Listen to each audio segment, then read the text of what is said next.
Sanibonani, molweni, namkelekile ku-channel yam. uNomalanga ke uxelele uKwenzo efowunini into yoba yena isisu sakhe siphumile. uKwenzo ke endlini ke uligeza ke uyaphambana ka-andastendi. Ufikile ke endlini yama noJabu bazomkhangela, noJabu uyamfuna akafumaneki uNomalanga. Uthi uKwenzo umkhangele kuzo zonke izibhedlele, uNomalanga dololo kwizibhedlele. Uyacaphuka ke ngoku ngoba uJabu uyambuza uba wena umxelele yonke into uNomalanga. uKwenzo kuyashawutisa, ushawuta uJabu uthi akakwazi yena ulahlekelwa nguNomalanga kuyo yonke into eyenzekayo. Uye waphuma kuJabu esithi ke hayi cela akamshiye apha akathi ukuhlala uzomkhangela kuNomalanga. uKwenzo ushiyeke elandela apha emva koJabu khangahlali. Bonakele ke uNomalanga nogcina.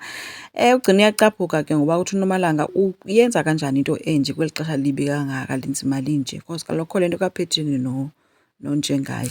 uNomalanga ke uthe makayeke ube embangela isidina. Uthi yena uthe xa ethi ujonga uSibongile wabemxokela apha emehlweni kuye ethi akana-feelings for uKwenzo, uthi ndonyanya. Uthi kuye kwafika ke bathi besathetha kwavela kwafika indoda ethile ke apha efestilini izobanikeza iplastiki nezinto zasesibhedlele ke. Ugcina unike uNomalanga ke loo plastiki ke mxelela ke into yoba makangavumi. Utheni le nto evumela into yoba agwajiswe yile ntombazana waye engaqini. uNomalanga uthe akho xesha lakuqina xa kunje. Uthe ke uyazonyanya yena ngayo yonke le nto abayenzileyo behlangene nogcina. Ugcina uthe ucela enze isiqinisekiso koba ke ipleni yabo ke iyasebenza. Baye bohlukana ke uNomalanga ehambe ephethe loo plastiki ke ekhuphe neso sisu ke ngoku ukuphinda back endlini. Uphetheni yena ngapha uyazintyintya bethuna ngotywala, akabambi nee-calls zabantu. Kunkqonkqoze uThuli ke ngena ke semnikeza i-invitation ye-breakfast ethi isuka kuMrs sana Mrs Zulu na.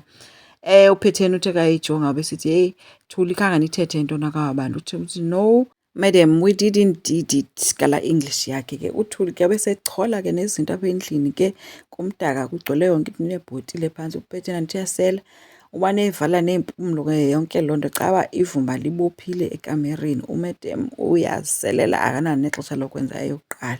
Uvukile ke guys waya ke xa efika ufikela kuNonkuke nenye ke itshomi yakhe. Bemncoma ke uba mhle bethi hayi awufani nemeko yakho, ubhetele wena ke yonke le nto uyive indoda isaphila, abanye abantu baziva izinto ezinje indoda seyabhubha. Athi omnye yeyi igcwele itheku futhi ke yonke into yakho ke sana njengoba silapha nje. Bathi ke kodwa kubhetele ngoba wena uyive ngoku yonke le nto. Babhizi ke bagalela notywala kuthiwa makuthiwe cheers to inyani evele yonke ngoku. UPhetheni kuyinto engathi lost umane ejonga ngapha ejonge lo.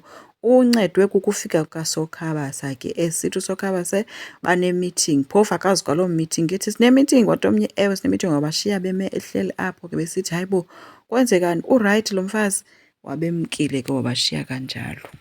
uJabu ke uthe ekukhangeleni kwakhe waphinde wabuyela endlini. Wafika uNomalanga ekhona ke endlini apho ke efike embuza ke uba urayithi na. uNomalanga uyalila ke. uJabu uyamhaga uzama ukumthulisa ethi ke uNomalanga nokwenza apha khoyo akekho rayithi. uNomalanga uthi uyi-fault yakhe yonke le, yi-fault yakhe noSibongile le. Akazililisi ke usisi, uyinto nje eyinyani ebhujelweyo.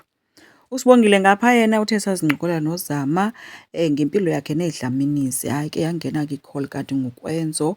Uthe asayibamba uKwenzo umbuzo omba wena uye wathini noNomalanga. Uthe omnye xa ithi hayi bo ndimxelele inyani. Akamshawuta uKwenzo embuza uba uye wathini kuNomalanga. Uthe esajonge leyo ke uKwenzo kaSibongile ngapha yabingena imessage kaJabu isithi uNomalanga usendlini. Wayishiya kanjalo indaba ye-call wahamba bheka endlini. Fikile ke uKwenzo endlini wabulela kuJabu ngayo yonke into. Wabe sebethi ke uJabu uzobashiya, ubashiyile ke. Ushiyeke esithi Sunshine urayithi.